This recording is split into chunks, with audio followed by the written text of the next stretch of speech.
you aren't comparing yourself to your peers anymore, like I did growing up. Or at least that's not all you're comparing yourself to. Nowadays, artists are comparing themselves to the entire internet. Now, to set the record straight, artists have been comparing themselves to other artists since as long as I can remember, since the dawn of time, even since I was back in elementary school as a little kid. And that continued, well, to today. I'm always comparing myself to other people. However, what has changed is how much you're being exposed to, and in my opinion, how distorted that exposure has become. So understand that comparison isn't worse because you're more insecure. I don't really believe that. I believe it's worse because the environment has changed, and that's just the reality of it. And I think because we are all comparing ourselves on the same platforms, Instagram, TikTok, YouTube, whatever, ArtStation, that gives us the false impression that everybody's on equal playing field.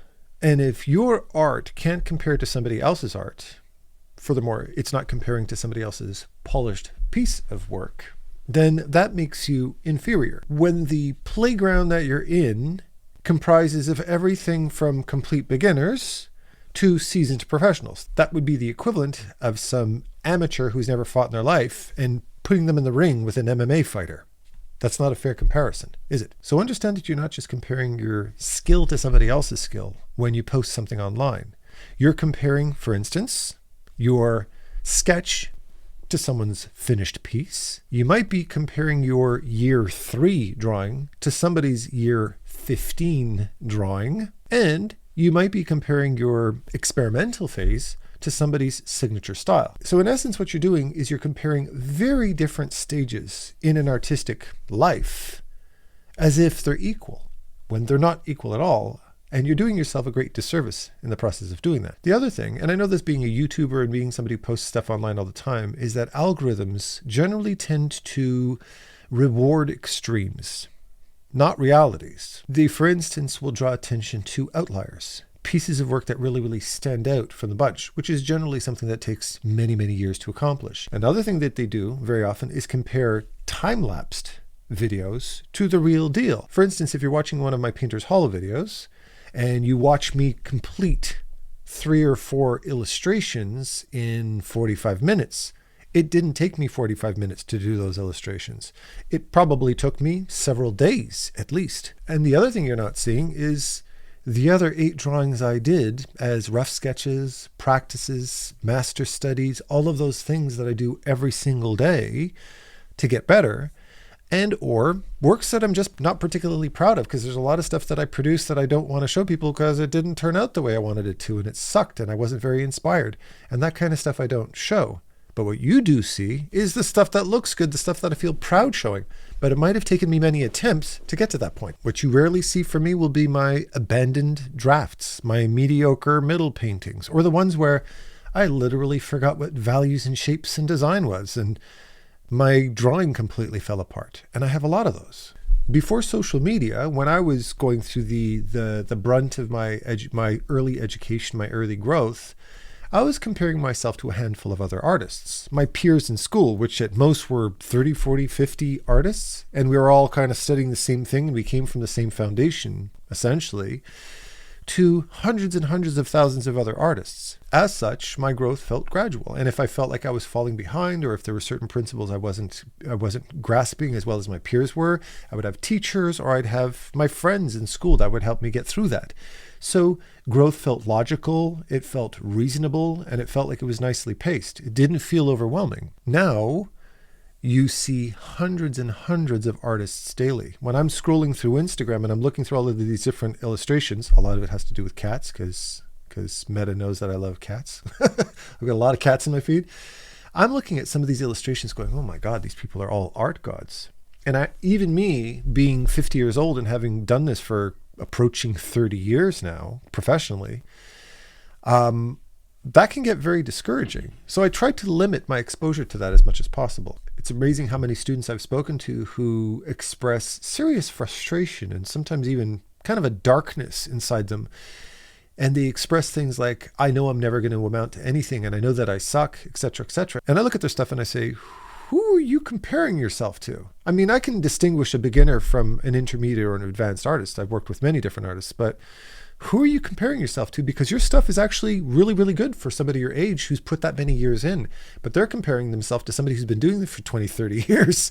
And there's no way you're ever going to be able to reach that standard. It's not reasonable. When you see too much progress from other people, you start to feel like you're falling behind. And you're not falling behind. From my experience, having done this as many years as I have, knowing what a natural learning pattern is, what a natural learning curve is for an artist, 99% of the artists that I work with are exactly where they should be. More often than not, even perhaps a little bit advanced. That's why I recommend for artists who are new to this and you haven't yet developed the ability to be unbiased and be very objective about yourself and your skills. I'm very objective about my skills. I write down a list of things that I feel I need work on to help me improve. I do this every day, and I have daily practices where I tackle things where I feel I'm a little bit weak and I need more work. You need to get professional feedback. You need to be able to reach out to somebody and say, where am I right now with my work? Because I know from my experiences growing up, it was extremely difficult to know where I stood. And imagine how much worse it is for artists today that see these incredibly high standards of work all the time. And they see how much weaker their art is in comparison to these professionals. The gap can seem so overwhelmingly huge. I have no idea how some artists even cope with that, because that can feel unsurmountable. It isn't, but I know it can feel that way. So what I recommend every artist do is, for starters, find teachers, mentors, schools, professionals, people online that they can reach out to that they recognize as having a similar style to their work. It's very important that whoever you reach out to for that kind of professional feedback is somebody who gets you artistically, because there's many different types of artistic styles and different artists think differently and prioritize different things. So you need to team yourself up with somebody who gets what you're doing and ask them to give you the truth about your work in, of course, a diplomatic and friendly and constructive way. Anybody who insults your work or says you suck or says give it up, you're never going to amount to anything, well, those people can be very easily dismissed because, in my opinion, that's not even a professional attitude. A true professional should see the potential in other people and help them to overcome themselves if perhaps their egos or their lack of focus is getting in their way. So a professional should always offer you a sense of focus, recognize the direction that you're going, and give you the tools that you need to get there, either psychologically and or technically. What's really important to clarify here as well is that I'm not asking you to stop comparing yourself to other artists. In my opinion, I think that's not only impossible, I think that's counterproductive.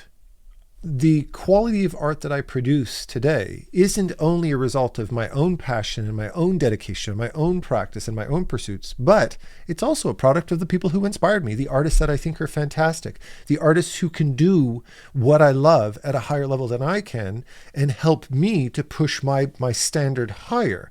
And that is something that continues to this day. But my experience has taught me who to focus on. So it's not about not comparing. It's about narrowing your focus and understanding what you need specifically to be able to reach your natural next level and not to reach the level of somebody who's been doing this for 15, 20 years. You're only hurting yourself doing that. I think it's very important as well to have a realistic sense of time, how much time it takes to produce a piece of art, how much time it takes to practice, and how much time it takes to build a professional career. And don't underestimate how much the content that you consume can manipulate your sense of time. I remember back in the day, for instance, video games in general had this kind of compressed timeline to them. So it would get you into this very, very hyper-paced mode where you were go, go, go, where days could pass in seconds and things like that. And I remember a very revolutionary and very liberating experience was the first time I played World of Warcraft, because it was the first game that I ever played that was on a real world time clock. So when it was 3 o'clock in the morning in Azeroth, it was 3 o'clock in the morning in Montreal.